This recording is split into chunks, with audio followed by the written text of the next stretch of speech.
Hey there, comic book friends. I'm Travis, and it's time for another comic book roundtable. Took a week off, back from a con. I'm fresh. I'm hopefully awake. My feet haven't completely recovered, but we are here. Today with me, I have Mike, Sergeant America. How's it going, Mike? Excellent. Glad to be here. Been a couple of weeks since we talked because you took a week off the week before, so we'll catch up here on some comic books. And tonight with us for the first time, we have Luke. Luke from Batman Video Reviews. How's it going, Luke? Hey guys, how you doing? Real excited to be here. Awesome to have you on, because you're going to be somebody I can talk Bat books with clearly. With the name change to your channel, I know you talk a lot of Bat books, and we'll get into some of those because I know you have difference of opinion on some of the books than I do when we get into the Eternal books and stuff like that. So that should be fun. But first, let's talk some Marvel real quick. I got a couple Marvel books this week. I picked up the new book, The Uncanny Inhumans, which of course Marvel abusing Uncanny by putting it on yet another title. Written by Charles Soule, McNiven on art. I really enjoyed this issue. It's a 0 issue. We don't know if and when any more issues are going to come out, though. That's my first issue with the title. There's a splash page at the very end of it saying this is what you have to look forward to, this year. But we have no idea when the next issue is going to come out. I mean, it's been 3 months now, I think, and the next issue hasn't been available to order. Comics to Comics tweeted to Charles Soule and asked him, hey, I like the book, when does the next issue come out? And all he did was say thank you. He didn't he didn't answer. So I don't know that we know when this book's going to come out. I don't know if it's going to tie into Secret Wars. I heard from somebody else on Twitter, they told me that there's this what called the Rise of Attila or something like that, that's what this is actually going to tie into. But nowhere in this does it say that. Anyway, that being said, Black Bolt suddenly shows up from wherever he's been. I have questions about the book because I don't know what's going on with the Inhumans. I don't know what's been going on with Black Bolt. I know he's been hanging out with the Illuminati, right? He's one of the Illuminati of the Marvelverse. He shows up. I guess he gets a red dot on his hand when the end of the world's about to happen. News to me. But he gets this red dot on his hand, and so he shows up. It finds his wife Medusa, who of course basically says, "Look, you're not wanted here. You're no longer fit to be king. I'm queen." And he's looking for his kid, and she's like, "You were never a great father either. You're not really fit to be a father." Of course, he basically gives her the, "Well, I want to find him anyway." Of course, this is all done with no dialogue, right? Because Black Bolt can't talk, because if he talks, he obliterates everything. But he basically goes and hunts down his son. His son is hanging out with a Marvel villain that I'm not really familiar with. Some guy who manipulates time. Kang the Conqueror. Yeah, Kang the Conqueror is who. So when their first original, whatever their place is called, the Inhumans' homeworld, got destroyed, in the middle of that crisis, they shot Black Bolt and Medusa's son off to somewhere hoping that he'd be protected. Well, they sent him to Kang, and Kang's been raising Black Bolt's son like his own. And basically in this issue, Black Bolt exposes his son to the Terrigen gas. He starts to, cocoon, and that's where we're kind of left with the kid. Kang is there and is talking about how the fact that the time stream is dead. They're basically going to this room, and you can see this really colorful, ribbon of light, and it comes to an ending, and Kang's like, I don't know what's going on here. And of course, Black Bolt's got this red dot saying it's going to end. So Black Bolt strikes a deal with him that they're going to send his son back in time somewhere so the son can survive for a while longer and not meet his end when the timeline ends. But the deal that Black Bolt strikes with him is that this kid will no longer be Black Bolt's son. He will totally be Kang's son from that point forward. Black Bolt will lay no claim on him or whatever. So he's basically giving up his son by by saving his son.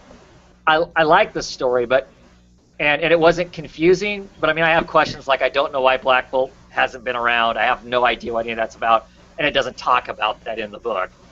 Not that I don't think it matters necessarily for the story, but yeah, it looks pretty too. The art is awesome in it, but it's frustrating to not know.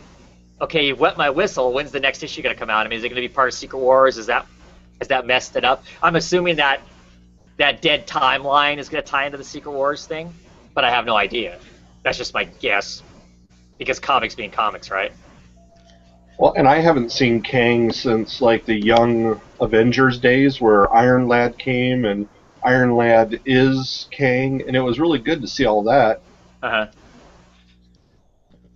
Now that's the one Charles Soule wrote, right? Right. Well, yeah, because Charles Soule's writing all the Inhuman stuff. He's writing the other Inhuman book too, which I didn't pick up, but I thought, well, I'll try this one out. I mean, I like the idea of the Inhumans. I don't know a lot about them, but I like the idea of them. So I figured I messed up and didn't get on the other Inhuman book, so I try this one out. I like Charles Soule as the writer. The book is $5. I know that deterred some people from picking it up. Full disclosure, of course, I got a 50% discount on it, so it wasn't like it strapped me a whole lot. So, yeah, I liked it. I'm excited to see what it's going to be. I mean, especially if it's kind of a. I mean, I don't know what the story's going to be from this point forward. Is it still going to be Black Bolt, or is it going to be about the kid, or what? I always like seeing how they write Black Bolt because he can't talk, so it's interesting him.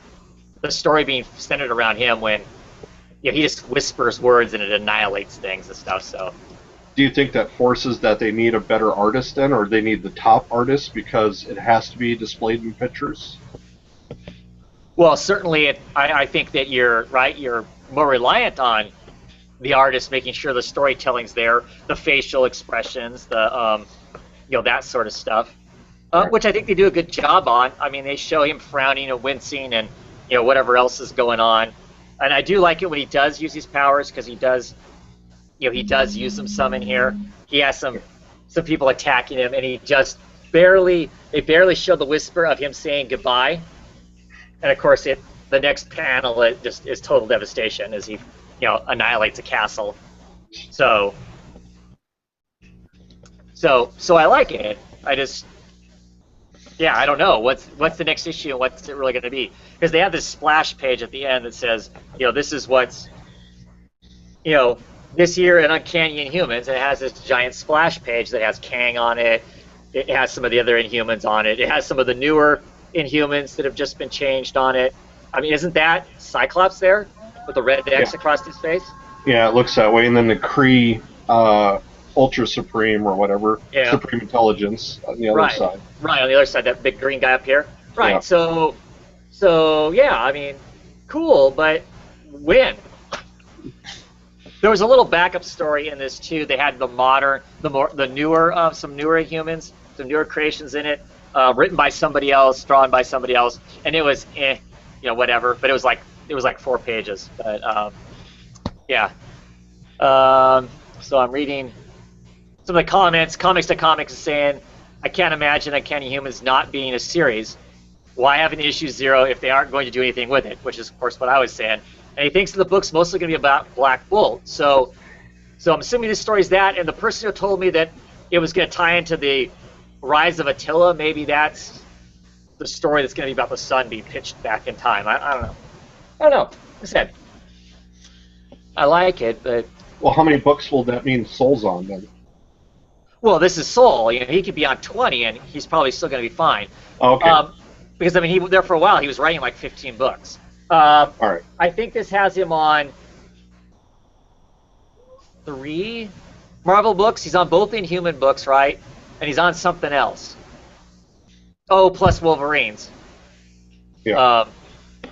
Part-time on Wolverines, too. Plus his independent books. But that's still only like 8 books for him at most, right? And that's, I don't know, he seems to be able to write a million of them, so I don't know. I liked his work on Swamp Thing. Does he have that same type of feel in the Humans, or is it like a totally different angle he's going with, different type of style? Well, no. I mean, I think it's. I mean, how do I want to answer that? I don't know that I know that I can go. Ooh, I don't. At this point, I know that I can read Charles Soule's and go, oh, this is Charles Soule. I like him. I like what he writes. I really like Swamp Thing too. I thought he did a great job with that book. But I don't know that I read it and go, clearly this is Charles Soule. Like if I read something written by John Byrne, I can. You don't have to have his name on it, and I can read it and I go, this is John Byrne, or it's somebody trying to write like John Byrne, which is a mistake, by the way. But I don't.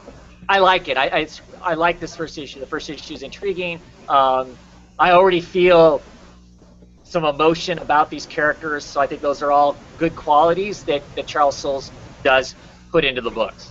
So, is it like Swamp Thing? I don't know how I can answer that because it's clearly not Swamp Thing. It's its own thing with its own stuff going on, but solid. You like the first issues that he did for Swamp Thing. So, but yeah. What other Marvel books do you want to talk about? Want to talk Spider-Man? Sure. Yeah, Spider-Man. This is issue number 17. This is the second issue after they did the whole Spider-Verse thing, and this is continuing the story where Peter Parker's he's like in his bidding war. I forget the other side, but he's basically trying to come up with this prison that houses all the big villains around in the Spider-Man universe, and rather than treat them like they're in a prison, kind of reform them. So they're kind of going in this bidding war with this other side, and I'll be honest, it's after Spider-Verse, which I thought was so-so. I think this is only like a 3-part story. This is kind of like a step down, I think, for me. The art's always good in it. This is the only Marvel book I actually pick up, by the way. But I mean, it's good art. The stories. This one really didn't move, I thought, as much. Basically, the opposing side hired this guy named the Ghost to pretty much sabotage Peter's his plans and his equipment to do this new prison. And that's basically all the issue is. The guy goes in there and sabotages it, and that's pretty much about it.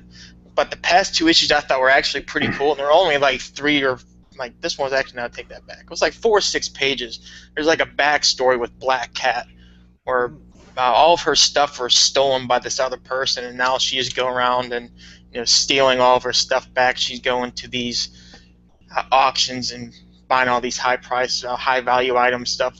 That's actually, I think, for me, is actually better than the 2 issues we get in this story arc. Now I know we got that Spiral thing that's been going on too. It's like 16.1, and then there'll be another one I think next week with 17.1.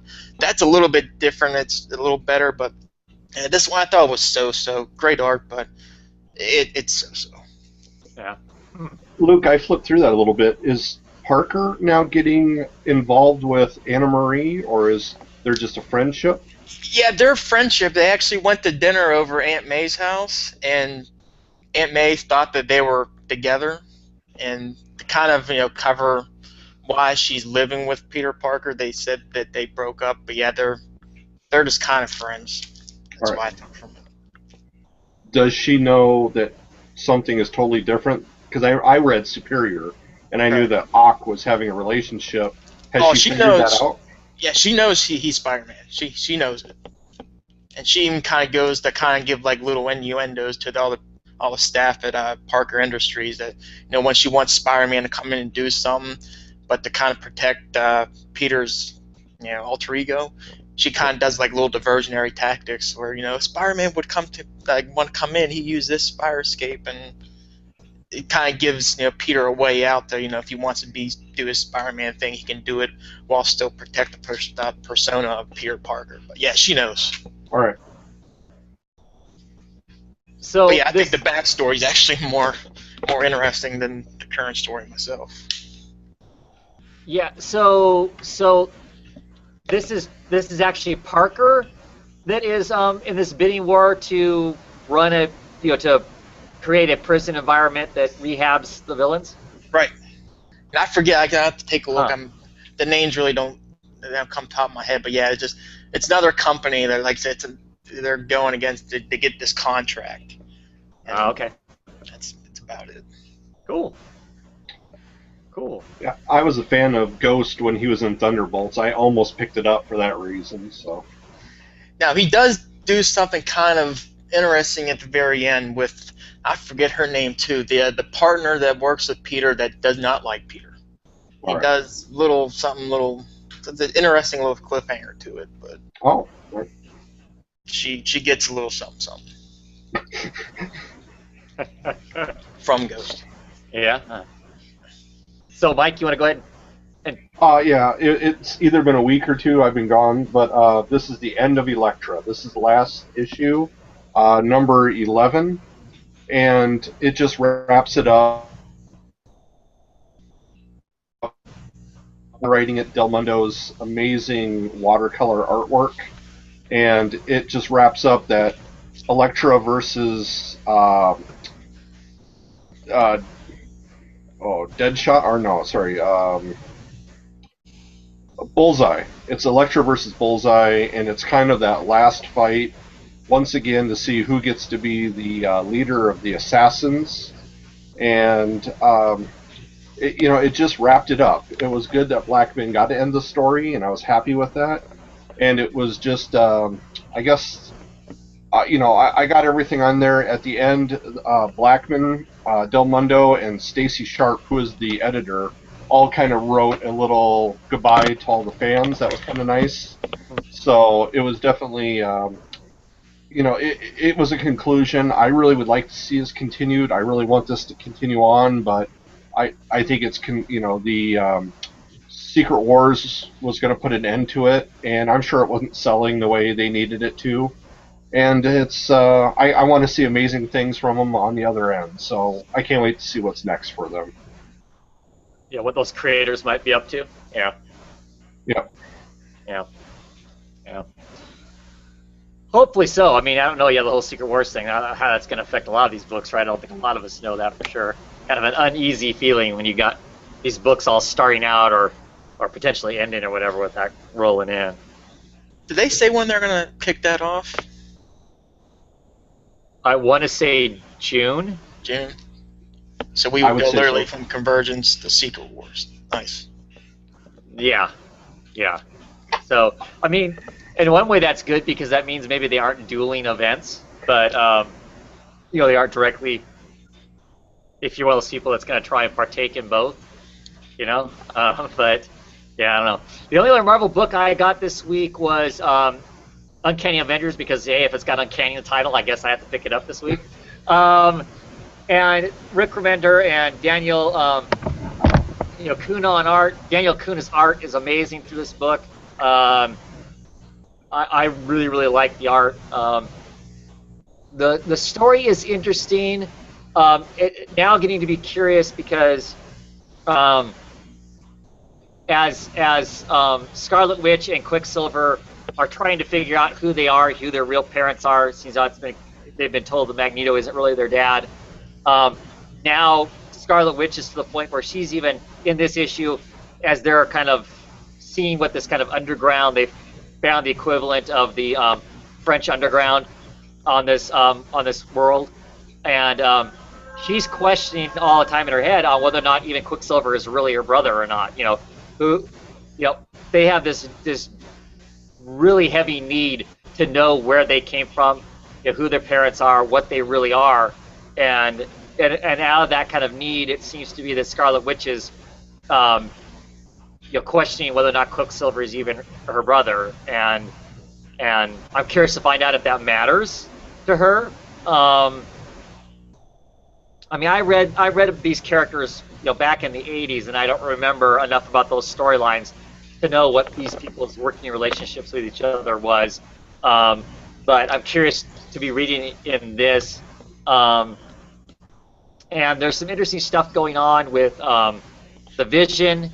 He's kind of like found his soulmate. There's like this other android on the planet that he's discovered that he's literally melded to her. He wakes up from a dream and he's literally wired up to her. The two of them are wired together, and it's like she completes him. All the things that are broken about him, she completes, or that's how he feels anyway. So he's kind of on this euphoria. They've actually already mass-produced a whole bunch of small android babies that are potentially going to be the next population on this planet, which is going to be interesting to see how that part plays out. And the other thing that's going on here is Rogue is kind of grumbling about the fact that she hates the people that she's teamed up with because they really don't feel like teammates at all. If she was with the X-Men, she's trapped. She's basically kind of being experimented on, tortured. And she's like thinking, if I was here with the X-Men, Kurt would already be here teleporting me out of this mess. Wolverine would come in and cut this guy to pieces, all that stuff. And she's just really frustrated with the fact that, hanging with this group of Avengers really hasn't panned out very well for her.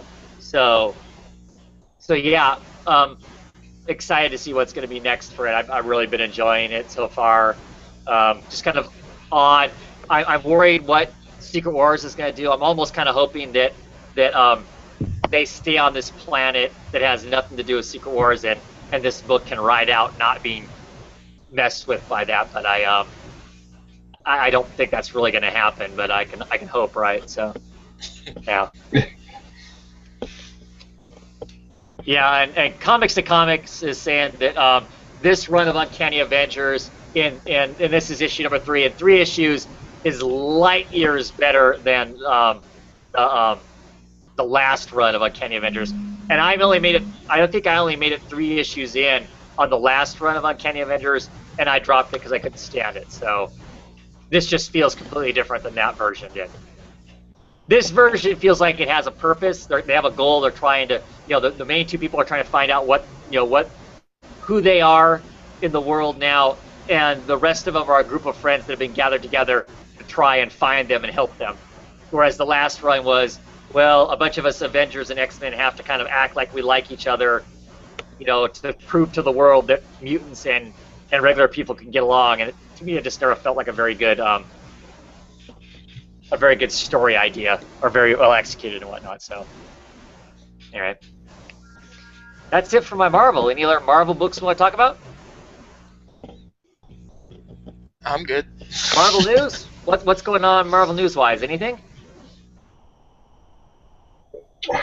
April, so Daredevil should be coming on Netflix soon.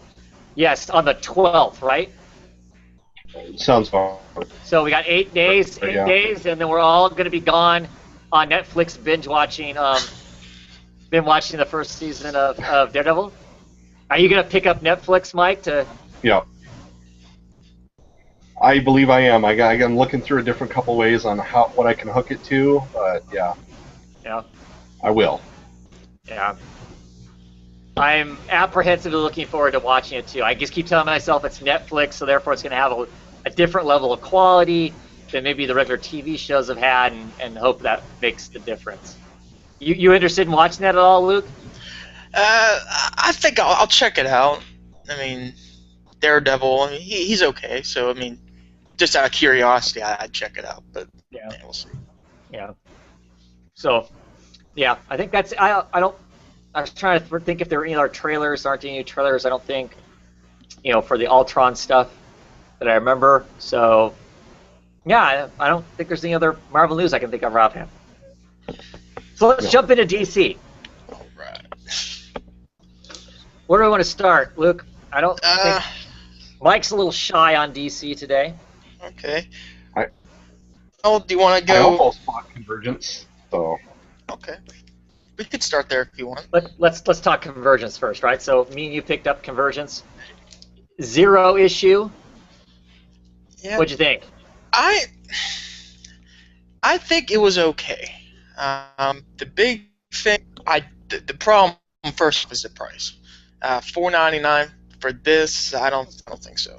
$3.99 maybe. Probably I think $2.99 would have been okay. But yeah, for $4.99, I thought that was a little rough. We know the concept of Convergence. We know how it's going to go, at least start, and what's the overall concept. And you read this, that's pretty much just rehashed. So I think it's something you already knew. But the big thing that's kind of hard is that I don't think it's really new reader friendly. I would mention this why I reviewed it earlier, is that it's kind of like my problem with Batman Superman, is that Greg Pak references so much on Superman Doomed. So if you're not reading Superman Doomed and he mentions it in Batman Superman, you're like, I don't know what you're talking about. Right. And they mentioned that again in Convergence, like in the first page. I'm just like, why? Yeah. I've been affected with the Doom, and I'm like, what? Yeah, What does that mean? I have no idea what that means. So you gotta go look on Google or DC and just kind of get the gist of it. Like, okay, now I got that. Let's go back to the book. But overall, I mean, like I say, I thought we all knew the overall concept and it was just rehashed. But I think the best part about it was the art. Ethan Van Sciver's art in this was just pure eye candy, and I loved his stuff on. He was in Batman Dark Knight. He did the Mad Hatter story, which is fantastic, and he did the Man-Bat story toward the tail end of the series as well. And he did a cover on Eternal, and his art is just magnificent in this. I thought it was just great eye candy. Just the price I thought was just a little rough. Yeah. Once again, this is another book I got at 50% off, so the price didn't hit me too hard as far as that goes. I actually ordered this before I had decided I wasn't going to get any of the Convergence stuff, because I've decided I'm not going to partake in the Convergence event. But I was curious to read this and see what it had to say, and I agree with you, Luke, in the fact that it didn't tell you anything that isn't, I'm assuming, going to be in the back of every DC book. That little blurb in the back that says, "Ooh, Convergence is coming." That I think is in the back of I think it's even in the back of this book. Yeah, they mentioned it. It's like a paragraph. It's a whole page, but reference the concept of Convergence. It's like a paragraph. Right. Yeah, that's right. Yeah, the thing in the very back. Yeah. So it had, like I said, you're right. It had things in here that if you weren't reading the Superman stuff, it means nothing. I thought I was curious. The Superman's the thing to kind of kick this off to show us, oh, there's going to be all these different cities, all these different bubbled worlds, and they're all going to have to fight for survival, and that's Convergence for you, basically. A sentient world that Brainiac manipulated and has been using as kind of a seed planet to keep these little cities alive, has kind of decided it's going to, for whatever reason, have a fight to the finish, last man standing kind of a thing. Will your city survive? The art is awesome, and it's 30 pages of comic book art for the price. In the back, there's this fight for your city, and a whole bunch of, which was kind of fun to look at that, because it shows you. It talks about in here, it shows you the original comic books that some of these ideas came from. So like, the pre-crisis, one of the books is going to be a pre-crisis 30th century Metropolis. And that book, the first appearance was in, Adventure Comics 247. So it references all these different, all the different books that these, here's even the horrible Hex book. I don't know if anybody read that Hex book that came out in the 1980s. Don't. unless you're a Hex purist. Not good. But it does. It goes through. It references all the Captain Carrot books that they're gonna do. The Shazam book. The original Crisis book. So that was kind of cool to see the origin books that these Convergence titles are going to spin out of. That was fun to look at that. Not that I needed to pay to do that, but that was kind of fun. But yeah, there's really nothing. You're not missing anything by not getting this. I'm not sure. I get the distinct feeling that Convergence, whereas all along here people have been asking, well, is Convergence going to be new reader friendly? Is Convergence going to be something that anybody can step into and read? I'm getting more from reading this. I'm really getting the feeling that that's not going to be the case. If you are a DC fanboy, and I don't mean that in a bad way, you're probably going to love Convergence because, of course, it's going to go back and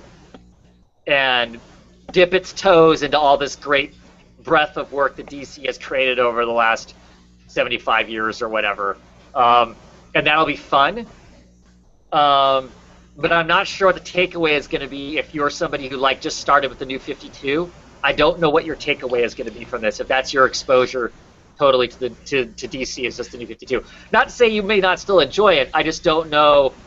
I don't know how much of the finer points might just kind of go, right on by you. That you're not going to, as a long-time reader, you might read it and go, Oh yeah, that's gonna be great. I mean, that's the gut feeling I get from this issue. Yeah, and you're right. Like, so once like I said, I'm not other than Batman. Outside of that, yeah, I'm kind of, an amateur on everything else in the DCU. But once I figured out what they were talking about, doing a little research on it, and then once you get it, you go, okay, now let me go back, and it makes sense. I just think for a book like that and an event like, I don't think you should do that. It should be all inclusive to everyone, because if you're trying to get a bigger fan base, you kind of make it. You don't want to make it too dumb where you're insulting people who have the astute knowledge of all the continuity and all that good stuff. You don't want to offend them, but at the same time, you don't want to alienate the new reader. So you kind of have to walk like a little gray line on it. And it just, like I said, once you figure it out, it makes sense. Yeah, it almost feels to me like that with the Convergence that it's more trying to bring back in that group of guys and gals who, when the New 52 hit and it was a hard reboot, and those people all went, screw this, I'm not reading DC anymore. That they're teasing some of those people back with these titles because they're hitting all these kind of sweet spots that people like to nostalgically look back at the DC history and go, oh, that was fun stuff, oh, that was great. And so it almost feels to me like that's what they're trying to do. They're trying to hit these sweet spots for those people, draw some of those people back in, so when they come out the other side of Convergence and it's a new DC again, not a reboot, but just a new attitude about their books, that hopefully they'll keep some of those people. I don't know. I guess we'll find out. I hope I can get somebody to come on the show who's reading Convergence. Are you going to get Convergence, Luke? Yes, I wasn't going to. Then once I kind of figured out all the books are going away, I'm like, what the heck do I do with all my time now? I was like, might as well. So right. I'll get that and the Batman tie-ins. And, Cool. Well, I'm looking forward to hearing what people's thoughts are. Like I said, I'm not getting it. I will inevitably probably pick it up in some trade form in some other way. I just decided that I didn't want to go through the whole thing right now. So, but I'm curious to see what people think of it, new readers and old, as far as what that's going to be like. So, yeah. It can work. I mean, it's not like it has the potential to be a dud. It can work. It just has to be done right. I think it'll be fun. I just didn't want to pitch all the money out because for me it was kind of like, well, there's all these books I want to get if I'm going to jump in. So to me it seemed like that it wasn't. This event doesn't feel like it's linchpin for what's coming in June once it's done. So I don't think once June hits I'm going to be lost. I don't think all these books are going to come out the other side going, Convergence did this to me. I think the books are just going to kick right back in like nothing happened, I think, to a large degree, and we're just going to go right on with our stories and stuff. So I didn't feel like I needed any of it to make sure I wasn't lost coming out the other side. So that's why it's something I figure I can pick up and trade and not have missed anything. So coming out the other side, do you think more number ones, or do you think continuation from where they're at? Oh, the books that are continuing are going to continue, and the new books are going to. There's like 24 new books that are going to be coming out in the next, month or so. I don't think all 24 are hitting in the same month, but the books that got carried over, like the Batmans, the Wonder Womans, the Batgirls, the Green Arrow, all that stuff's going to keep right going on. It's just going to. In June, it'll be number 41, and those keep right on going on like it's. Okay. But and then the new books, the Bizarros, the Batmites, the We Are Robin, those are all clearly going to start as number ones because they're new titles. So. All right. Yeah. So what other DC books do you want to talk about? Do you want to go with Eternal, or do you want to save that toward the end? No, we can talk Paternal. Okay. Final issue. Yeah, final issue. I saw Scott Snyder. He on his feed. He showed up. His cover he got a week early. Put it on his feed. I was like, oh, that's awesome. He actually stumbled across it in my shop today. I was like, oh, I'm snagging it up. It's done by Andy Kubert. It's beautiful. But this one, Jay Lee, which his art is. I always say it's like an acquired taste with his. It's. If you're not akin to his art style, it's kind of just smack you right in the mouth. But it's once you get kind of used to it, the obtuse angles and the sharp imagery, it does look kind of appealing. That's just on the cover. Yeah. But yeah, did you like it? I At actually, least give you a positive feeling at the end. I actually like this issue. Does this issue redeem the last like 20 issues? I don't know. Because to me, the last, I don't know, 15 or 20 issues, I was really, anybody who watches me talk about this book clearly have been kind of down on it. I don't like the treatment of the Rogues Gallery and all that kind of stuff. But anyway, this issue I actually really liked. I do like the way this ended. Yeah, it ends on an upbeat whatever. That's fine. I don't have a problem with that. I don't have a problem with ultimately who the bad guy is, because I feel like who they gave us is the bad guy, and I guess he is the guy that came up with the plan, but clearly couldn't execute it by himself. So I've come to terms with that. I mean, last issue I was like, this is bullshit. That this is the guy who's the bad guy. I mean, I get the idea of it's somebody that he wouldn't suspect, because he's so low key that he's beneath Batman. I mean, I get that to some degree, but at the same time, it's like there's a reason he's that low, because he's not that good. That's why he doesn't come up on the radar. And to suddenly make him, the thing that takes down Batman, I don't know. I just had a hard time with that. If you think about it, it really was a clever plan, though. I mean, give the devil his due here, even though he's D-list at best. It was pretty clever. I mean, distract Batman. Let him focus. Think all the big guys, the A-tier guys are the one running the show. And I'm just gonna come from behind to do my own thing. It was clever. It's just he just really wasn't all that likable. But yeah, like I said, I get that.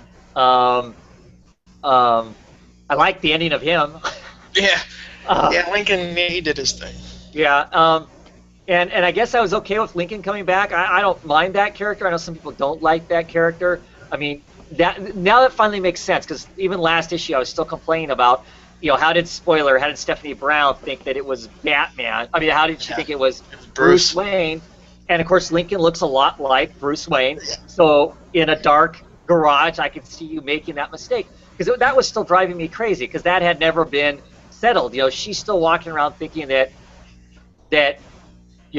Bruce Wayne, so therefore Batman, is the evil, and that really does not get squared away even in this issue. Nobody sits down and explains to her, look, you're wrong. Whatever you thought you saw is wrong. Mm-hmm. So that still puzzles me. That whole piece of the puzzle and whatnot. But no, like I said, I like the way this ended. The fight with him, his wanting to be invisible. I even like what the owls do to him. Yeah. At the end of this, he gets his own version of justice, I guess, gets laid upon him. I'm baffled now about Gordon. Yeah, which kind of leads into this whole new Batman in issue number 41. I heard that maybe that was Gordon. Well, that's my theory. That's a lot of our that's the case. You know what? That makes sense, because what is he right now? He's not commissioner. So I mean, what do you do with him? Right. They slap him in a bat robot suit and whatnot. That could be some fun stories. So I'm okay with that. Yeah. But this issue didn't end in a way though that made me feel like, well, why would that happen? Do you know what I mean? Yeah. I expected to come out at the end of this thing and have Batman just wrecked at the end of it, and he isn't really in this. But I guess he's gonna be wrecked at the end of Endgame, right? Yeah. Yeah, that's what I was kind of thinking too, because there's this other connect. I mean, talk some other stuff too, but there's this thing with the Scarecrow fear toxin that he's mentioning in Endgame, and they mention it very subtly at the end of Eternal. So you're kind of wondering, is this going to play into the second volume, or is this kind of wonders, continuity wise, where does this play into? That's like, we know that's happening at the other end, Endgame. Right. Toxin, and like he said, he mentions it. The Scarecrow's still out there doing it in the city, so that one I was kind of wondering. Yeah. Where they gonna get. Yeah. I don't know that I regret spending money on Batman Eternal as a whole. But there were a lot of issues that frustrated me. For me, it started out really exciting and just kind of, it felt like the last month at least, it spun its wheels, just kind of waiting to line this issue up with, then going into Convergence. Yeah, I don't know. See, Commissioner Gordon isn't Commissioner Gordon anymore. Spoilers for everybody out there. Maggie Sawyer has been appointed as commissioner, which I think is cool. I like Maggie Sawyer. That's a great character to be commissioner. Like I said, to me, Gordon is part of Gotham, and Gordon is part of the Batman mythos. If he's not Commissioner Gordon, what is he? And to me, it doesn't feel like it's going to be a Batman book if Gordon isn't occasionally around, you know? Yeah. So I don't know. It'll be interesting. Anything else you want to say about Eternal? I agree with you. I mean, again, I'm one of the more optimistic guys about the series, but I do acknowledge it has its flaws. And what I think there were some missed opportunities with it, or maybe that point was right by Christmas Eve. That's when we kind of hit the rogues gone wild and they're running around. I think if they really wanted to use it, which I understand the point that toward the end it's go through the whole Nightfall angle. Batman tired, so he's chasing all the rogues around. Right. But if they kind of maybe condensed that, if they still wanted to keep it in, but then I would have loved to have a little bit more in the development on James Gordon Jr. He was in there for one issue. Kind of develop that a little bit more. The whole Bard son empathy to where he's just a madman, crazy dude. To have all this empathy now. I'm sorry and I'm gonna resign. It just felt like real quick.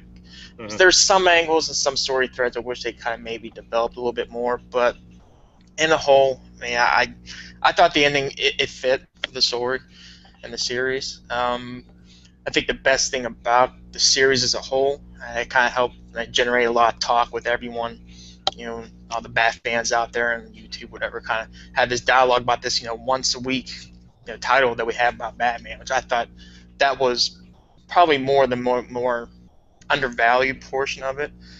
But overall, I enjoyed it. But again, it had its points. Issue number 11 for me, that was just abysmal. I will never forget that issue. That's with the crazy art, Gilliam March, I think. No, it wasn't Gilliam March. Down there. No, it wasn't Gilliam March. No, it wasn't. He may have done the cover. Burcham. Yeah. It was somebody else odd. When they were down in South America. Yeah. Scorpiana, yeah. Oh, I hate that issue. I actually liked that issue because it was still out there. Really? Yeah, just because it was nuts. Jason Todd smiling with the red hood with the smile on the red hood. It probably wasn't appropriate for a Batman book, but I'd love to see that artist somewhere else because that was just nuts. He's also in that Detective Comics 27 special, and you're right. Maybe in another comic he's a great artist. For Batman, no. Yeah. Yeah, I don't know. Well, so Luke, you think you're gonna, if there's, supposedly there's gonna be a Batman Eternal coming up again at another point, were you gonna get that? Oh yeah. Yeah. Now here's the thing. I hope they, like I said, even though I enjoyed it thoroughly, I do know there's some flaws with it. I hope they take the lessons learned from this iteration and apply it to the second one. Because the way I understand it, Scott Snyder is going to be kind of like in the same kind of fashion he is right now. And James Tynion's really the one who's really orchestrating this thing. I heard in an interview Snyder mentioned this one's going to be Robin-centric. It's going to celebrate the Robins and the 75 years of Robin. But yeah, maybe. Well, see, one of the other failures for me about Batman Eternal is I listened to all these reviews and not reviews, but interviews and stuff with Snyder, and this was going to change Gotham. And you listen to these other writers who were on the book, and they were going to introduce these young Gotham heroes, and it was going to be kind of focused on them, and it really didn't. I mean, we barely got an exposure to spoiler, really. We get Harper named as a hero in the book, but she's really not in it. I mean, there were a lot of promises, I feel like, that were made about what Batman Eternal was going to be, and I don't know that we got any of those. I don't feel like. Do you feel like Batman Eternal changed the status quo for Gotham? Other than for like 2 pages, suddenly all of Gotham, all the people went, yes, we can all be heroes. Yeah.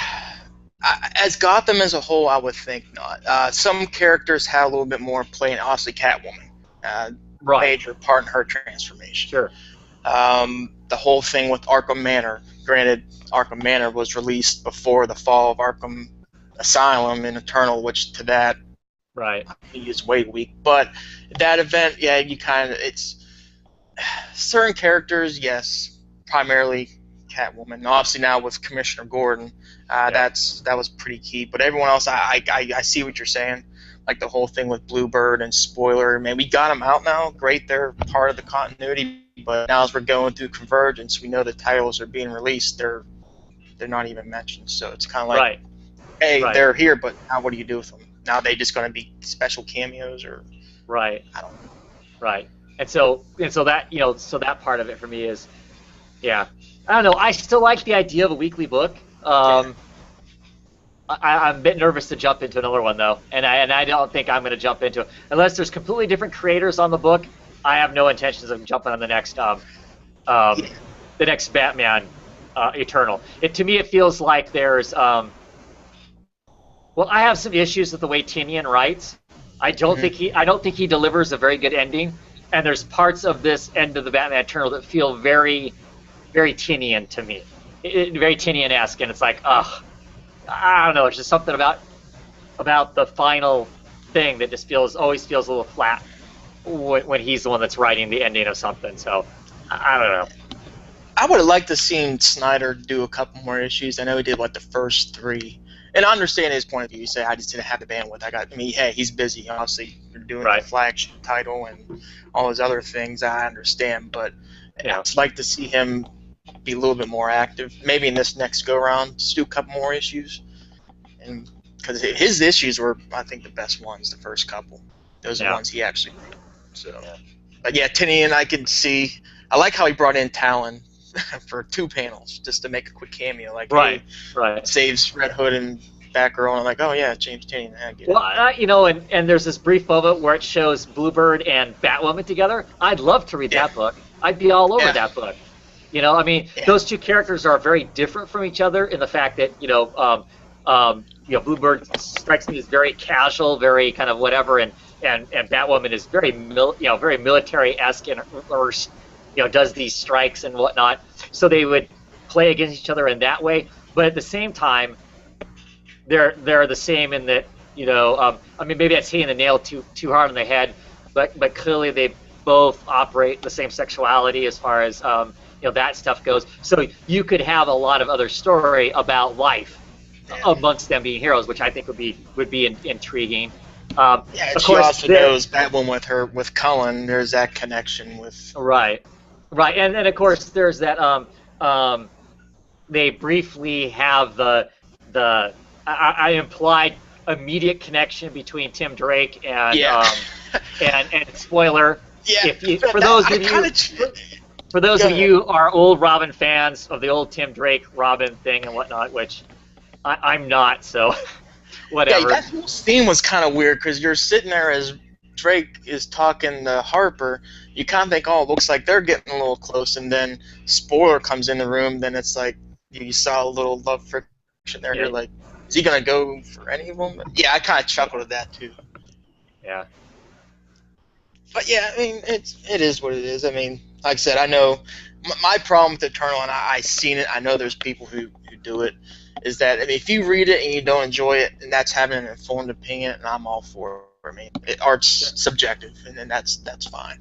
But I know there's people that just hear it's not good, and they just say, oh, it's not good, and then they trash it. It's like, well, if you give it a chance, read it, then it is what it is. Yeah. That's my Eternal soapbox speech for the night. Cool. Well, see, I didn't tear it apart. Yeah. I did, as a whole, I liked the way it ended. It kind of it tied up some of the stuff that needed to tie up and whatnot. Just like I said, looking back over it, there's still things I have issues with. But let's move on to something besides Eternal. I read, Mike, you should have got this. Should have got this, Mike. It's the final issue to tie the whole storyline up so it explains the whole space thing, and I am lying to you so bad right now. Yeah, I was going to wait for all of them to come down to 50 cents, and then, I'll pick them up. Or free, yeah. Oh. So, and it was an injury on insult. This was a $4.99 book. It had 5 pencilers, 4 inkers, and it's not like those people were doing different parts of the book to show different storylines or whatever. Just to start to give you an idea of where all it went to. So The art is It ended relatively and started. yeah, it's relatively inconsistent on the art. The art is generic. The only thing that holds it all together is I think there's one colorist as far as that goes. The story, I don't know. They crash back down from outer space, and Morgana has changed Gotham back to like the 15th century or whatever. They fight her and deal with Nocturna again, even though you think Nocturna is dealt with in the last issue. And they fight the bad guys. They have a discussion in here on whether or not Clayface poops or not. That was special. And I don't know. There's not much to say about it. The last 3 panels give me some sort of hope, just for a characterization purposes, because the last 3 panels, after everything's all said and done, it's Kate as Kate. She's knocking on Maggie Sawyer's door, and Maggie opens the door and she goes, "Boy, I think we need to talk." And you get the feeling that maybe there's the potential for how screwed up the relationship has become, for that to maybe get fixed, for them to kind of air things out maybe. So not that there's a Batwoman comic after Convergence or anything, so God knows what that's all gonna be and stuff, but horrible as they've all been. I mean, the story is just Yeah, I'm gonna sound like I'm contradicting myself what I just said about Eternal for people who don't read it and say it's horrible. I admit I'm that guy with Batwoman, but I enjoy just people just paying themselves, just explaining and reviewing this book. I get a chuckle out of it. I'm sorry. Oh, I'm sure. It's always awesome to watch somebody else's misery. And the only reason I picked it up is because it's so close to the end. Get the rest of it. The collector says, that way I have the whole run. If I thought there was going to be another, 20 issues of this, I would have dropped it, 5 issues ago. But yeah, it wasn't good. It ended the story. It ended it poorly. You could tell that nobody really cared, or it feels like nobody cared what the story was really going to be. They just kind of wrote something out and said, "Yep, sure enough." I think this book was canceled a long time ago. I think it was canceled when the original team dropped the book, and these poor guys that are on it just had to go through the motions until it reached Convergence when they could shut it down. Do you buy into the conspiracy theory that Didio made that decision to have this go as is, to have it canceled, or is it just happened and Draco just really just did not? I think the book was canceled. I think when those creators decided they were done with it, I don't know how well the book was selling even then, quite honestly. And I think that when those top tier people were off the book, I think they went, well, we'll give it a couple issues to see. But I think really in the back of their heads, they already knew they were going to cancel the thing. And to be fair to Andrakio, at least with the first story arc that he wrote, he had 26 hours to come up with a storyline and start it. Wow. So I think he deserves some slack there as far as that goes. And by the time that first arc was done, the whole Wolfspire thing, I think the book was toast. And so they just said, "Well, just give us something," and that's why we get like Batwoman in space and that sort of thing. Yeah, I mean, I don't think they got rid of the book because, I know some people want to make it a conspiracy against, the gay marriage thing and whatnot. I don't think that had anything to do with it whatsoever.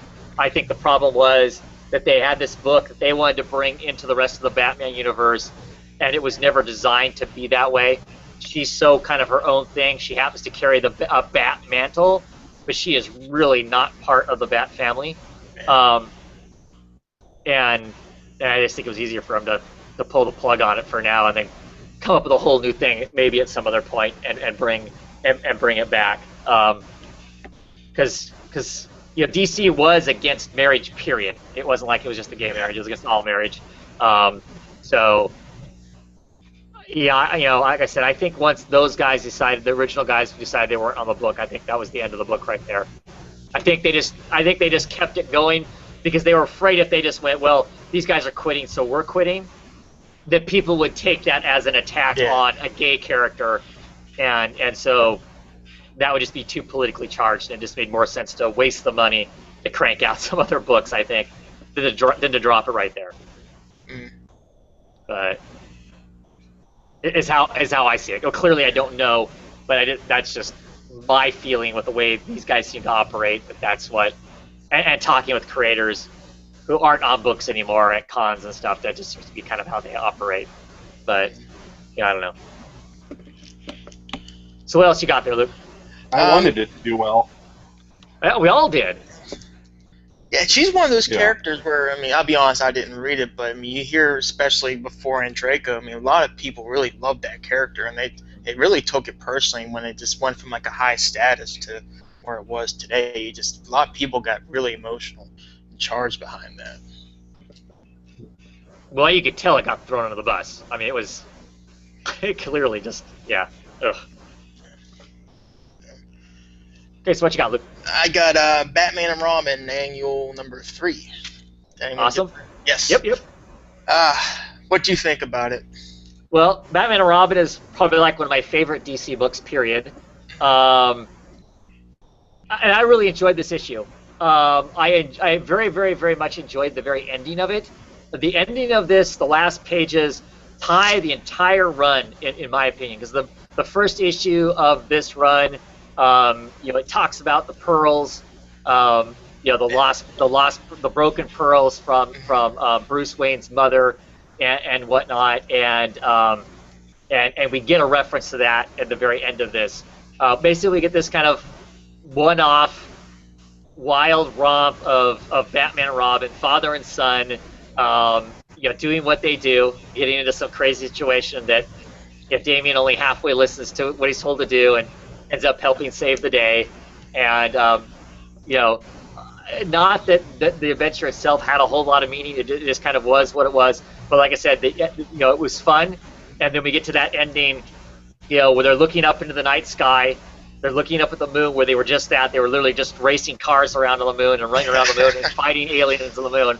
And Damian's like, man, I just look up there and I think this is so awesome. There's all these possibilities. I mean, we were just up there on the moon. I look at all these stars and I just see all the possibilities, all the things that are out there. And I don't know exactly what he says. I think he says something like, well, what do you see, Dad? Or what do you see, Batman? And Batman goes, I see pearls. Yeah. And I love that. I love that. I mean, for this book to be going away, which seriously bums me out. Yeah. Like I said, it's one of my favorite DC books. A great way for it to go out, though. A payoff for those of us who've been reading all along. I thought it was good. The problem is that issue 40 I thought was such a fitting ending to the series. It really was. It's kind of like you're going like from way up here to, if anyone else was writing this, you would think it's good, but you're thinking this is the same guy who did Tomasi, and Gleason went out on. So you get this, and it's not really tied into issue 40 or the Robin Rise. It's literally just a one and done issue. And you're just kind of like I felt bad for Tomasi a little bit. It's like all that work he did, and it's just like it's literally like I say, you're coming off such a high note in issue 40, and to follow it up with an annual, it's almost not fair to him. Would have been better if this came out before the last issue, right? It would have. It really would have. And then, so you let Tomasi and Gleason wrap it up as a team, issue 40, on such a high note.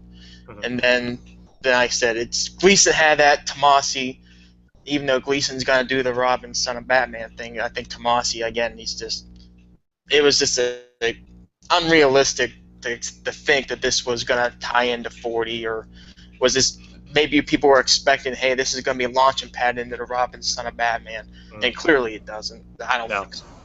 No, it's if you think it's literally a one and done, it's good. Yeah. It's a typical annual.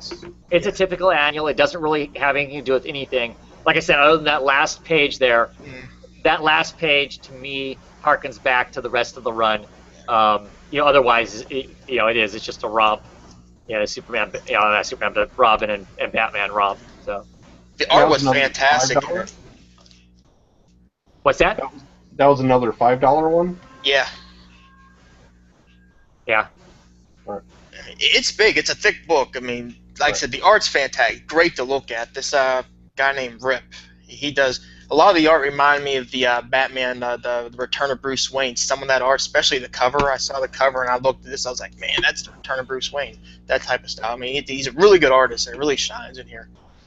But yeah, I mean, it's a big. I mean, I just keep going back to it. 40 was just such a fitting ending to this series. It's kind of hard to match it. Yeah, and you're right. If I compare the two like that as to what's the ending of this, I still see 40 as being the ending of the run. Yeah. Totally agree. But I mean, it was good. It's just like I said, it's put in that perspective.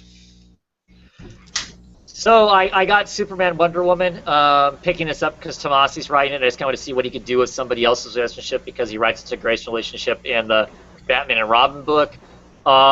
Except this is like the end of an arc. I didn't get the very beginning of the arc. It's pretty much all been action as a whole. So I haven't gotten to really see anything that's their relationship, which I'll be up front. I am not a fan of the Superman Wonder Woman relationship. It's mostly just action, and this one kind of is 90% action with a little bit at the very end. And it was okay. At this point, I don't see myself getting this book after Convergence. I tried this little bit of it. It was fine, but not anything that I'm really excited about. And if I'm going to have to read about these two being in a relationship, I want it to actually be about that. And nothing that I've read of it has been that way so far. I know there are people who would tell me I should go back and read the Charles Soule part of it before the Doom stuff because it had some of that to do with it. I guess whatever. But it was okay. But yeah, just was. It was a comic. You gotta wonder, because I know he's rumored to get ready to do another project, so you gotta wonder if him picking up this new one, which I heard is gonna be toward the end of the year, maybe. I mean, does he still have the bandwidth to do Superman, Wonder Woman? Yeah, I don't know. About anything he's gonna do, I'm gonna give a shot to probably. Because of how strong his work has been on the Batman and Robin stuff. So, yeah. Have you read that the Arkham Knight one he's doing? No, I haven't. It's actually pretty good. Yeah, I'm gun shy about anything that's a byproduct of a video game. So. Yeah, I would go in there. Don't expect Batman and Robin. Don't. Yeah. It's not that. You're not going to get that type of feel from it, but it's in context. It's pretty good. He does a pretty good job on it. Yeah. Cool. So what use you got, Luke? I know you got some Endgame books there. I'll see if I can combine these. I got the Arkham Manor and the Gotham Academy. Let's see, the two prior we had the Detective Comics Endgame tie-in, which I didn't think was that good. Batgirl, I actually thought was pretty decent, even though I don't like where the current creative team's kind of taking her, but it is what it is. But it was surprisingly good. Now these were good, especially for Arkham Manor. If you like Arkham Manor, this is going to be good for you. If you think Arkham Manor was kind of subpar, it's going to be so much better than what you normally think about it. And here, basically, Joker infiltrates Arkham Manor and Jokerized all the inmates in the.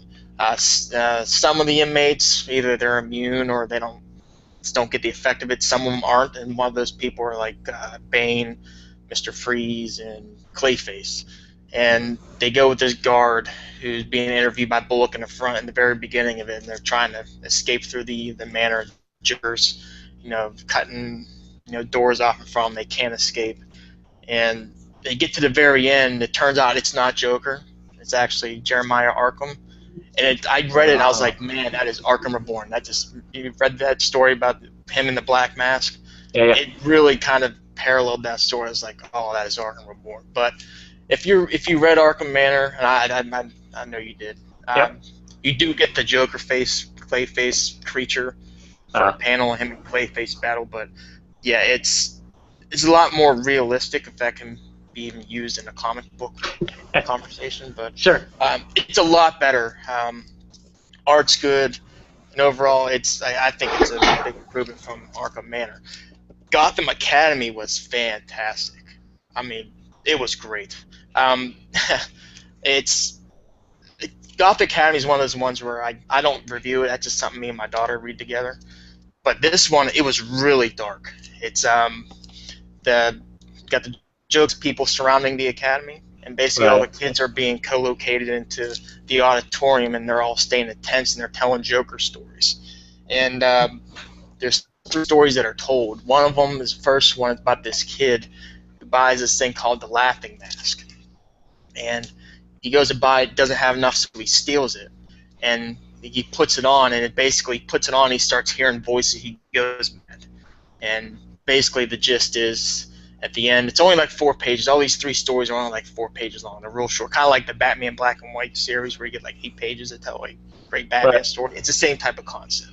Cool. And basically, the kid loses his mind. The second one is the best one. It's a tale about the traveling jester. It's about the Joker, and he it's tough from a teacher who's an immigrant from her homeland, and it sounds just like the Joker. She tells the story, and this traveling jester would go from town to town, and he would perform for the group of people, and basically they had to enjoy it. If they didn't enjoy it, didn't look like they're having a good time, sing, dance, the Joker would take the people who did enjoy it and use them for props in his next show. And the props, it was really creepy. He had dead like faces, like you saw in the Endgame 38 when Joker's got the smiley face and the frown face.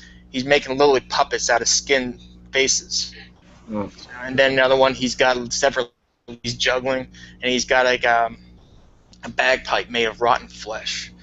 And that's and at the very end, there's this one kid who didn't want to have. The time he sees the Joker packs up, gets ready, goes in the next town. He takes the little kid, puts it in his backpack, and goes off. And the third one is kind of like the Candyman movie, Candyman, where you got these kids going into the bathroom. They gotta say a joke in front of a mirror. You know, if you say Candyman 3 times, the Candyman will joke up. Right. They're trying to summon the Laughing Man, so they go in front of a mirror and try to tell a funny joke to get the Laughing Man, and then all the kids, it doesn't work except for this one kid. He tells a joke, and all he sees is his reflection at the end, and it just stays, and it gets like this really creepy reflection, and he starts losing his mind, and he leaves, and everywhere he sees a reflection, he sees his grin, that reflection. Like, you'll walk by, see someone in glasses, you'll see that creepy reflection. A water puddle on the street, he sees her reflection. And he snaps, he goes, he breaks a mirror one time, and then all the shards of glass are little jokers, and he loses the DC man, he just losing his mind. And the Maps, the little girl Maps, she just loves it. They're telling stories. Maps is just, she's digging it up. Yeah. And it turns out that headmaster, there's a little bit more of a tie-in what happens in here and what's going to happen. Obviously, you would think in the series going forward, actually, a dual personality as the custodian, one who's protecting the kids from all these Jokerized people. So a little bit more of a relevant story arc just because of that piece, but I loved it. I would say though, if you have kids, like I do, like I do not make a mistake I did and said, "Hey man, let's go read the book." We go read the book. I was like, "Time out! Stop!" Yeah, you might want to, because those stories are pretty dark. You just might want to make sure it's. You might want to make sure it's good enough for your kids. But yeah, this one was by far best one and definitely worth it. Cool. Sounds cool. Yeah. And I got one more, if I can just do a quick plug on this one. Batman Superman Annual number 2 kind of continued Superman's Joker story arc we saw in the past couple issues with Greg Pak and Syaf, and it's pretty decent. The story arc is going to continue in June, so this kind of serves as the bridge between the end of that story arc and the way it's going to continue. And it's interesting that the Phantom King, this person who was Superman's Joker, ends up, kind of playing the minds of some of Batman's rogues like Bane, Killer Croc. I forget the girl from the League of Assassins, and they all want to go kill Clark Kent. So the Phantom King goes from the previous story arc saying, "Hey, if I can't beat you as is," because he's defeated off, so he's back in the Phantom Zone. So how he's gonna get back at Clark is he's gonna get the rogues to go kill Clark proper. And it's a nice little story. They get to the Bahamas again, another reference to Superman Doomed. I'm just like, oh, quit doing that, Greg Pak. But it was good at the end. I'll spoil it. Clark gets stabbed when he exudes that new power he got, that nuclear blast thing. At the end, the Phantom King does a little twist with one of the civilians that Clark was gonna save, and as they're trying to shake hands, the girl stabs him, and that's how you see him laying on the ground in a pool of blood. But it was good.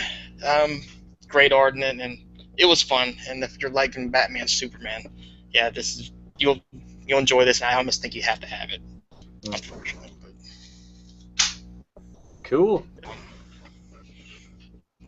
Any other DC books? Cool. That's it for me. The big news I've heard about DC, like as of today, that there is going to be a crossover between Green Lantern and Star Trek. IDW and DC are doing a Green Lantern Star Trek crossover, which doesn't interest me personally, but that's, I don't know, that to me that seems kind of cool. I mean, that's interesting that DC is willing to let the property be used in that fashion and whatnot. So I don't know, that's kind of interesting to give us some different stories. If you're a fan of either one of those things or both, which I know there are people who are, that could be some fun. I haven't looked at the details of it yet to see, is it like just IDW that's going to be doing it, and they're going to use the Green Lantern character for that period of time, or if it's something that's going to be produced by both companies. I don't know that. Haven't read the details of it, but thought that was kind of curious. So. Yeah, I heard there's going to be a trailer coming for Batman and Superman in the next month or so. Yeah, that'll be huge. Yeah.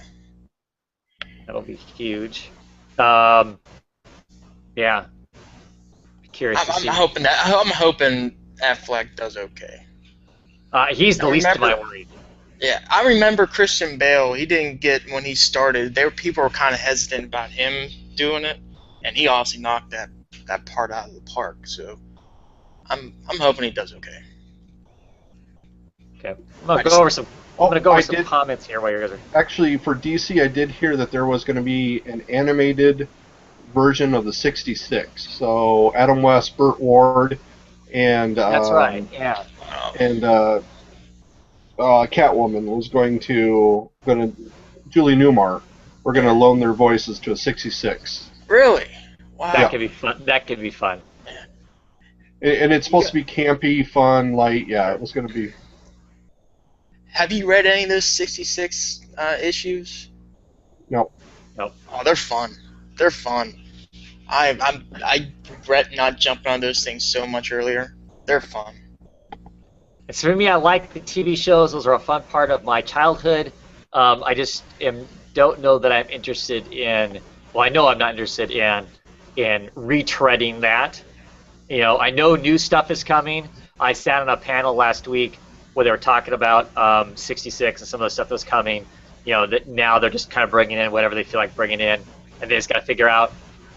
Part of the challenge is because, of course, part of the TV show is when you had these villains or whatever, they clearly were these actors being these villains.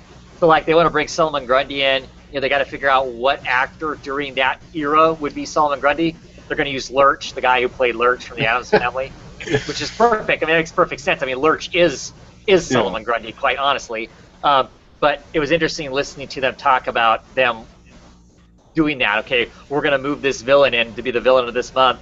What actor during that era do we use to be that person? Because, of course, that's part of the whole motif of it and whatnot. So, clearly it's successful. Most people must be buying it because they're working on lots more stories for it and stuff. And if they're going to put out an animated on it, I don't know. I'll watch the animated thing.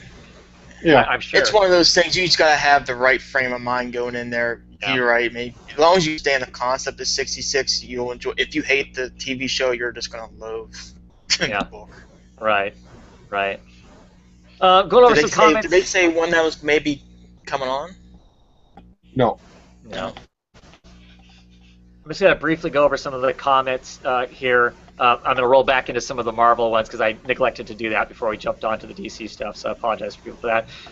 Tom Ray was wanting to know if anybody knows when Wade is leaving Daredevil. I haven't heard. Has anybody else heard when that I mean, they've said they're going to leave at some point, but we haven't heard exactly what that's going to be. Okay. Just wanted to make sure that We wasn't. would need Stacy for that information. Yeah. Let's see here. April 10th. April 10th is when April 10th at 3:01 a.m. Eastern time is when Daredevil's coming out. We can thank Millie Akers for that. She's a huge Daredevil fan. So I wonder if that means that Millie's going to be up at 3:01 in the morning to start watching it.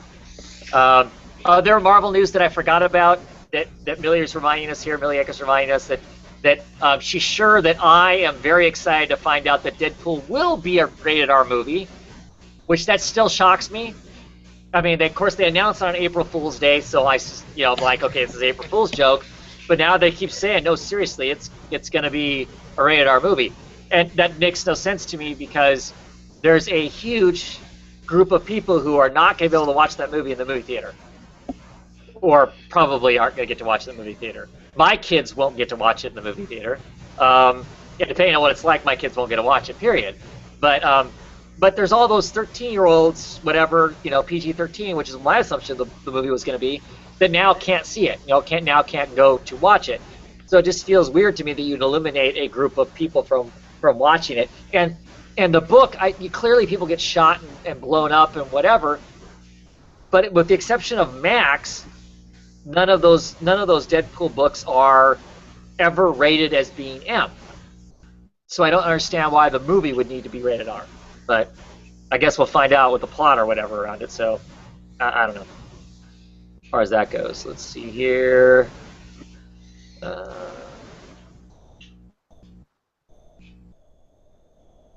There's anything else here?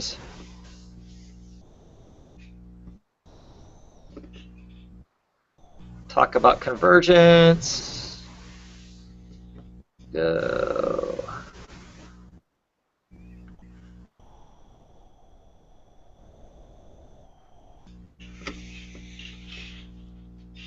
That's it. That's all. It looks like so. I guess let's move on to indie books. What do we want to talk about for indie books? I think you said we all had Wolf Moon. Yep. So, Mike, what do we think of Wolf Moon? Next to last book, and I mean it is at a sprint now, and I think it's great. I think it's it has an intense factor, and it's at a very high level, and I think that's what they're going to do. They're going to jump off the side of the cliff to end this thing, and I'm happy for it. Yeah, it's kind of my opinion too. I think it's just all going to explode in this last issue, right? Some interesting stuff is revealed in this issue. We know that the people, the main characters that are hunting the wolf, have all been victims in some sense of the wolf. Here we get the exposure of like how the lady was exposed to the wolf. That's a pretty horrific way. I mean, her child becomes the wolf. They're driving. The kid's sick. They're driving the family car. They're trying to get him to a hospital because clearly he's got a fever. He's puking. He's all whatever. And then he bursts into being the wolf right there in the car, and clearly it kills the husband and almost kills her. And so that's a pretty heavy burden that she's carrying around with her. We almost get the impression that the guy who seems to be the kind of the main character, maybe he was carrying the heaviest burden. I don't know. I think hers is pretty horrific too. Of course, that's convenient that it leads into the guy they think the wolf, who ends up not being. It's his daughter. She's been kidnapped by yet a third crazy person, right? Because we have a multiple crazy peoples, don't we? Here we have because the guy that's in this that's kidnapped, the person who's going to turn into a wolf, I'm assuming is the same person that was collecting the organs and stuff. But that isn't the same guy that was in the shopping mall taking pot shots at people, was it? No, yeah, the guy with the sniper. He has a totally different guy. So that whole sniper thing was just kind of a red herring of sorts, or maybe we'll see him show up in this final issue, and we're going to get like 3 or 4 different people all gunning for the same person? I think the guy collecting the organs is probably somebody who wants the wolf and hasn't had it, or had it and wants it back, and I think everybody else is anti-wolf. It seems to me like there's a lot to maybe answer for in this last issue that maybe we won't get an answer for. And depending on how they write that, I'll be okay with that. I mean, because clearly, not everything has to be clean, and I think you're right. And this next issue is just going to be a giant, it's going to be like a 4-way car crash, right? That basically everybody's coming to the intersection, and it's just going to be a big blam at the end of it, and who knows who comes out the other end of the whole thing. And I'm enjoying it now. I mean, I'm just the first couple issues, I was like, I don't know exactly where we're going to go. And maybe the shopping mall was a little longer than what it needed to be, but now it's really exciting. They roll into this town where clearly there's been wolf attacks.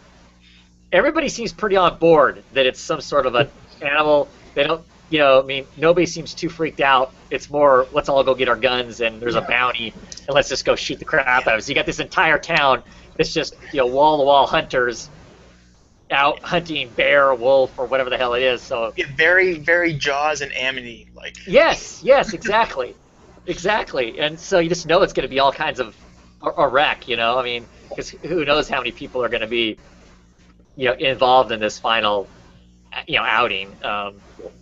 But yeah, it's been pretty good. It's funny we just talked Batwoman. I still cannot believe Han can do so good in here versus what he did in Batwoman.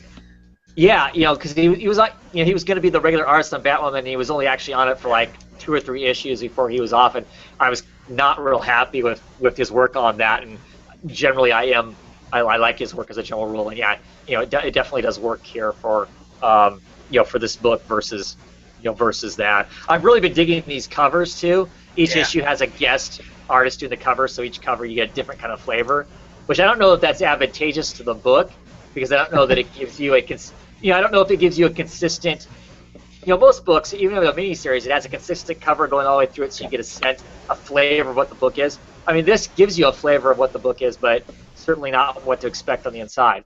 But I've really dug almost every single one of these covers. They've just been really kind of crazy in their own ways. Do you know, that first one? I love that. I'm sorry. What's that? Is this Bun's story then? So Bun has the right, or is it a combination of the two? Do we know? It's Bun and Han. All right. I think they're listed as creators. All right. On it. If they wanted to, then could you imagine that they would do a second series if they don't entirely wrap it up? Well, I would suppose, if there's only one werewolf, only one, however this works, which what, I still don't think we're going to get an actual clear, which I'm fine with, not getting a blow-by-blow detail of how the monster works. I don't know that we're going to get that. So if they don't officially kill it off, I guess, sure. If this sold well enough, could they do another run of books? I would assume so. Right. But yeah, it is credited to both. It's credited as created by Han and Bun. So, yeah. But like I said, I'm liking it. I'm enjoying it. Yeah. Yeah, the first scene was pretty interesting in the meth lab. Yeah. Oh, you're right. Right. That's pretty funny. You're like, it can only go downhill from here. Yeah. Gets the the drug runner gets the big badass attitude. Oh, I'm just gonna shoot the hell out of this thing, and of course, it's on the roof of the trailer that they're in. So he's shooting the shotgun up into the roof, and it tears a few holes in the roof, and then the werewolf proceeds to rip big holes in the roof and wreck the place. Yeah. Definitely, if you're into werewolves, it definitely hits the vibe of the werewolves. This werewolf is a no-joke kind of a werewolf. This issue wasn't as gory as some of them have been, but typically, they'll. Well, that's not true. The girlfriend's head goes bouncing off the car, right? Okay, I take it back. It's a la American Werewolf in London, where the head goes flying and rolls into the crowd, kind of a thing. So. And it is tough after last issue with the mall shooting. I mean, that was a big one. Yeah. And it seems that it really has been building to a high arc on this story. For sure. Yeah. So, I don't know. Any books you want to talk about? Was Hellboy this week, or was that? Yeah. All right. Yep. Final issue. Yes. I loved it. It was a really good way to get into Hellboy, and I liked the ending. It was, it finished up and it could carry on. You could see. Oh, they say in the back of it they're working on Hellboy and the BPRD 1953. All right. Like I said, they probably were going to do, and obviously this was successful enough because they're working on the next one. All right. I just looked at the beer and I was just thinking of the beer. Oh, yeah. The rogue red hand, the right hand of doom, red ale. Yeah. Yep. Because I had your neighborhood. I figured because I had a sick kid, I missed going to a after party with the Dark Horse people, and they were serving that there. So, yeah. All right. Darn kids. So, did the art feel weaker in this issue to you? It did to me. There was less of everything, less detail. If you go back and look, I think look at the first couple issues. Alex Maleev, it was more of his photorealistic sample type stuff, and had a lot more detail. And I felt like in this issue, he stuck a lot more to the basics. I mean, it was okay. It just felt less detailed than what we've seen in the past. It felt like there was an art change to me, almost. I could see that. I felt that it kind of went away a little bit from the photorealism and maybe that's what you're saying. It's less detailed. I guess that's where I would see that. And I saw it in the monkeys and the big monster. But that was so. I guess I was still just so happy with the storyline. Sure. And I'm glad that the backup characters came back and that they kind of tied up the little bit of the end there. Right. With the BPR guy that got away. The treason guy, the guy that committed treason, and why he was committing treason. Yeah, you get this sense of another story there. Clearly there's a pro-Christian oriented type group that really wants Hellboy gone because, he's Hellboy, and so that was cool. No, the art still worked. It just to me it seemed marketably different than what we had.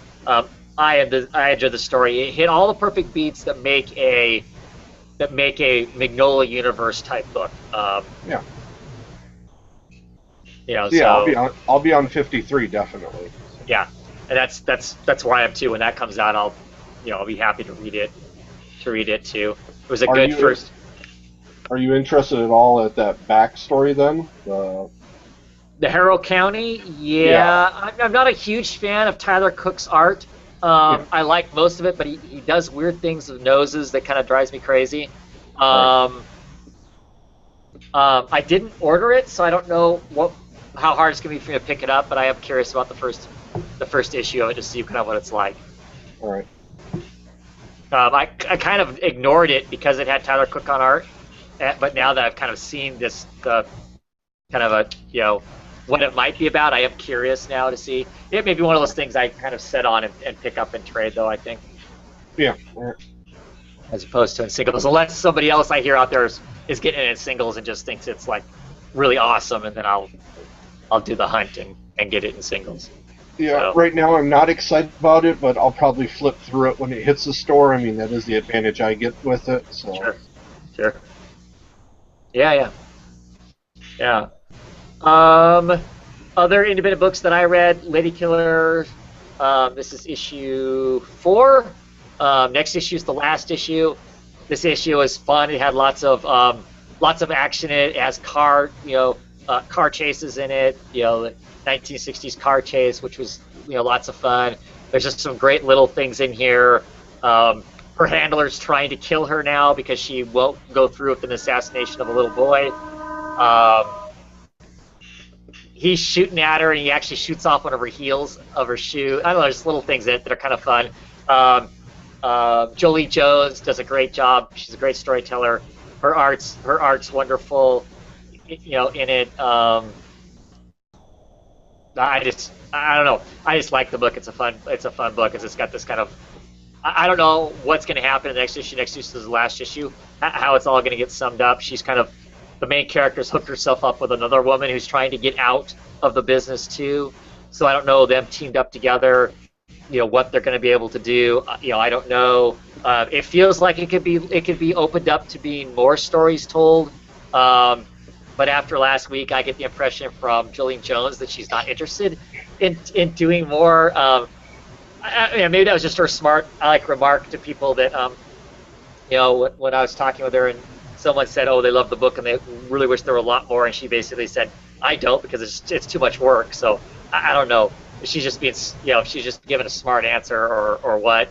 Plus the writer, James, the other writer that's on that helps her write it, James S. Rich, he's actually one of the head editors at Vertigo now. He got hired a couple weeks ago as the head editor. So I don't know how that is what kind of conflict there is if he's an editor for Vertigo.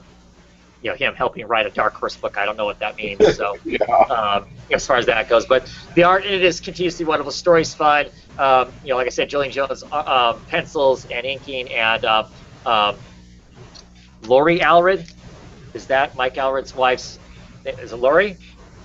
Laura Allred does the colors, so the colors are really great. She does a great job of coloring this, and not, it's bright, but not bright in the same way that, of course, when she colors her husband's stuff, when she covers Mike Allred's artwork, his stuff is really eye-poppingly crisp. It's not. This is, colored in a different fashion, and there's some great scenes in here with our main character. She has twin daughters, and the daughters are drawn like Susie Who from The Grinch. They've got these big blue eyes and these little pigtails, and they're hilarious because the way they're written, because they're these hyper little girls, their dialogue is like all one word. So when they're saying a sentence, it's all mashed together, all one word, because they're just so, and the two of them are always talking together, and so it comes across really well as them being these hyper kids talking a million miles an hour, kind of a thing. So it's fun. It's a fun book. Southern Bastards, issue number 8, ended the second arc. We get to see the full history of how Ulysses Boss becomes the coach of the Rebel football team. The choices that he makes, the pretty horrific choices to get himself in the position that he's in, and it ends extremely dramatically. Almost makes you sympathetic for the guy. As you learn his backstory, which was pretty cool, and we get more hints of the daughter of the main character of the first arc, her coming home. It's going to be interesting. The next arc I'm looking forward to, because the next arc kind of bounces around and gives us little short stories of some of the other characters that are in Craw County and in this town in particular. Just really good Jason Aaron work. If you like Jason Aaron's independent work, which is gritty and grim and extremely depressing, and you read and you go, oh my God, I don't know how anybody could live this life. But clearly there are, you get the feeling that there are people who live this kind of lifestyle. If you like that sort of stuff, it's awesome. If you like, happy and warm and fuzzy stories, do not read this, because it's nothing of the sort. But still really, really digging it. Let's see, what else do I want to talk about? I'll talk about Neverboy. This is issue number 2 by Dark Horse. Really enjoying this book. I wasn't sure exactly what it's going to be about. In this issue, we get introduced to a new character. He's a taxi cab driver. He used to be a big-time artist. He was like cutting edge and that sort of thing. He's basically lost his muse. He's lost his inspiration. He's not making any money. Driving a taxi, he's not making ends meet. He attempts to sell some paintings. His art dealer basically says, look, until you come up with something new, I would love to see that. Otherwise, don't bother coming back. He basically gets kicked out of his home.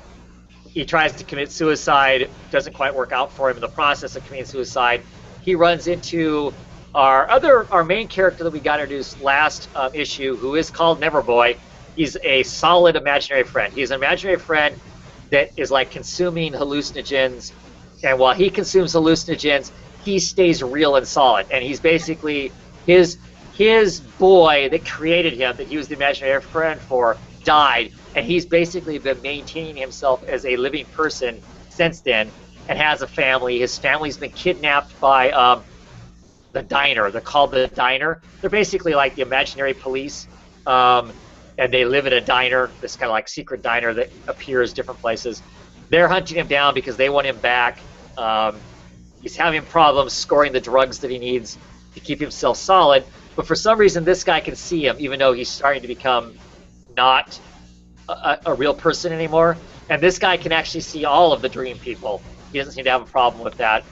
And so he is going to help our main character, Neverboy, score some drugs so he can keep himself solid.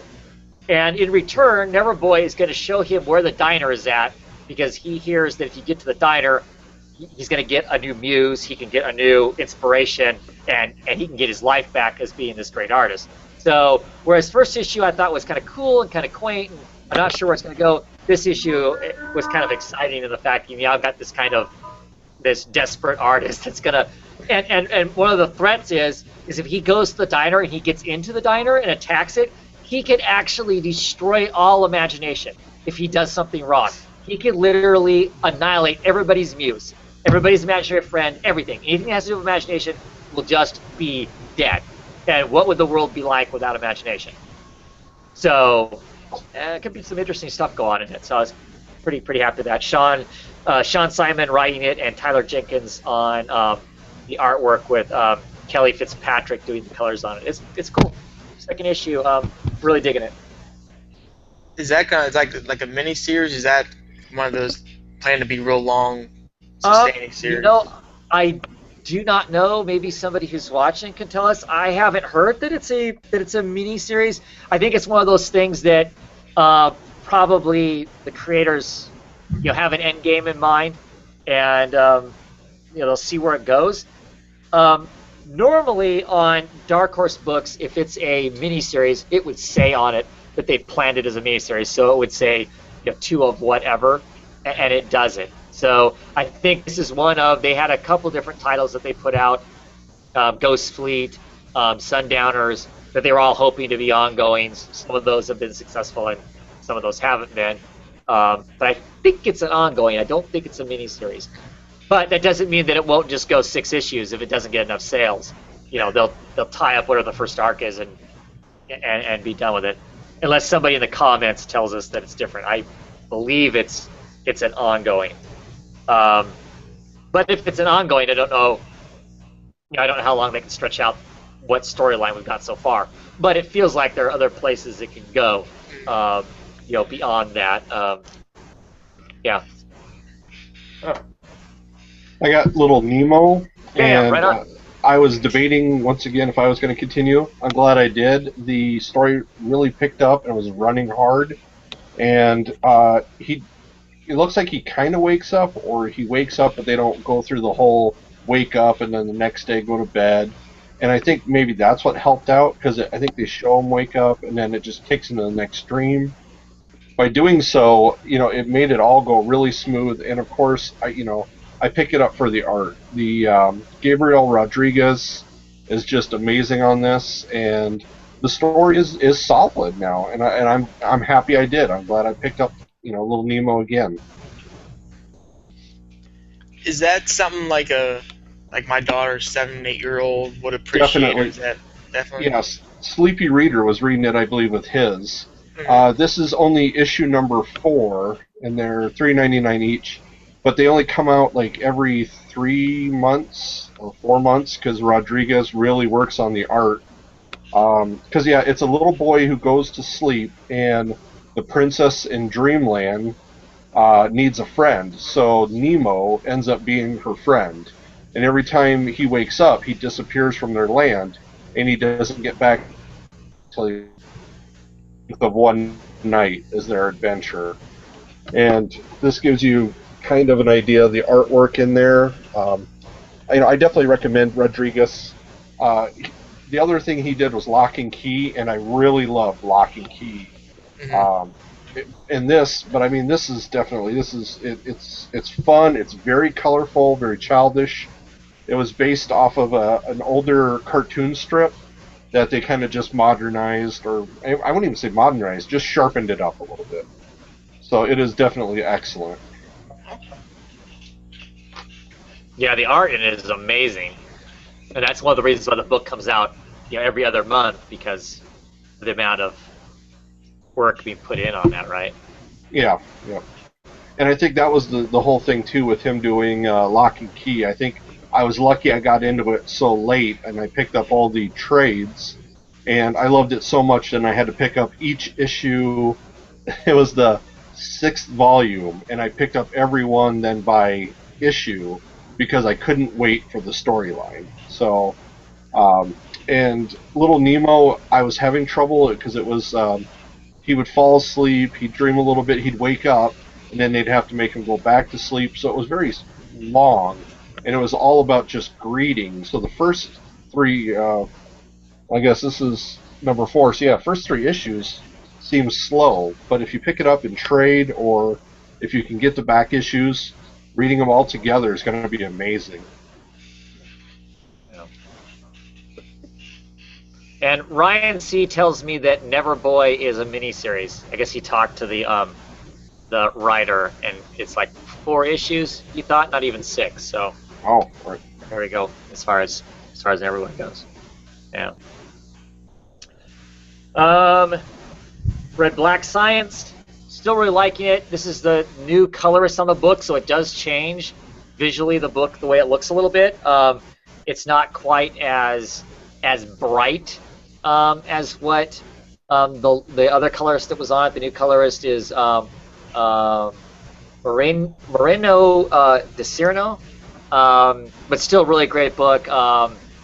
Just lots of exciting stuff going on. We're spending a lot of time kind of dealing with parents and loss and their children and some of that aspect of it. Really enjoying it. It's not of the Rick Remender books, the 3 independent books that are out now. It's not my favorite, but I'm still really enjoying it. It's still just crazy as they keep bopping around all these different universes and stuff. Not new reader friendly as far as just jumping in here at issue 13. I really would recommend you pick up trades to get up to this point. But it is a book that unless you hate science fiction and lots of crazy universes and that sort of stuff, and seeing multiple versions of the same person and trying to keep some of that straight. Otherwise, I really recommend the book. It's pretty cool. Couple other books I have. This is the names. This is issue number 8 of 9. We're coming down to the ending. Excited to see where that goes. Really been enjoying this book. I love the characters that are in it. So it's one of those things, I think, depending on how next issue ends up, one of those things I recommend people pick up and trade, just because like I said, I really like it. It's been pretty bizarre, all this math theory stuff going on and how that affects the stock market and these little secret societies that are all trying to manipulate that and everything. Has been interesting. And I have a few other books, but I don't need to talk about them. They're obscure enough that I don't think anybody's going to care. So, any independent news or anything that we think we need to talk about? It's kind of late, but Witches was picked up for a movie. Actually picked up by Brad Pitt's production company. Oh, really? Yeah, Scott Snyder's going to be the executive producer. He's not going to do the writing, but that was pretty interesting. Kind of curious to see where they go with that. Yeah. As I'm told, executive producer basically just means they're going to get paid well for staying out of the way. Yeah. I mean, he did in his interview, he basically said the guy they picked for writing, he basically said, do with it what you must. And the guy, he did say that the guy's going to keep it with the current Witches theme, but yeah, he's not going to, I think you're right, he's not going to be too involved in it. But they're gonna have to shoot it through a kaleidoscope to get I was that gonna say, effect. are they gonna use that kind of, like the old acid rock Yeah. from the '60s, where they have the dyes and stuff on the on the projector against the wall? Is that how they're gonna do that over the top of the entire book? Ugh. I They think I probably might be will. the only one who likes that blood spatter on the pages too. I guess. It's not blood spatter though. It doesn't make any sense. Yeah, it was nice, and it should be in certain areas of it, but it's now too much and too often. I mean, it's in every page, and sometimes it's just so obscuring. It does not make sense. It would not be a problem if the rhyme or reason to it had some rhyme or reason, but Yeah. it just, to me, it's just it feels very neurotic. I'm glad you like it, Luke. For me, it's almost distracting to the point to where I'm contemplating whether or not I want to keep reading it. I will say the second issue. I think that's when they started. Or was it the third? It might have been the third. It was the third issue. That was. It was like, I don't want to say bold, but it was really heavy. I think they kind of toned it down. It's still there. Don't get me wrong. It's not like you're not going to notice it, but I don't think it's as heavy as the other Right. issues. But Yeah, well, that's true. I think this one was less so than what some of them have been, but still enough there for me to be. As I'm reading it, I'm tweeting on Twitter. Oh, gotta make it stop. Yeah, I saw that.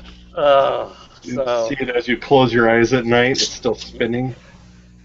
yeah. After I've stared at the sun for a few minutes and like hurt my retinas, and then you close your eyes and get those spots going on. Exactly.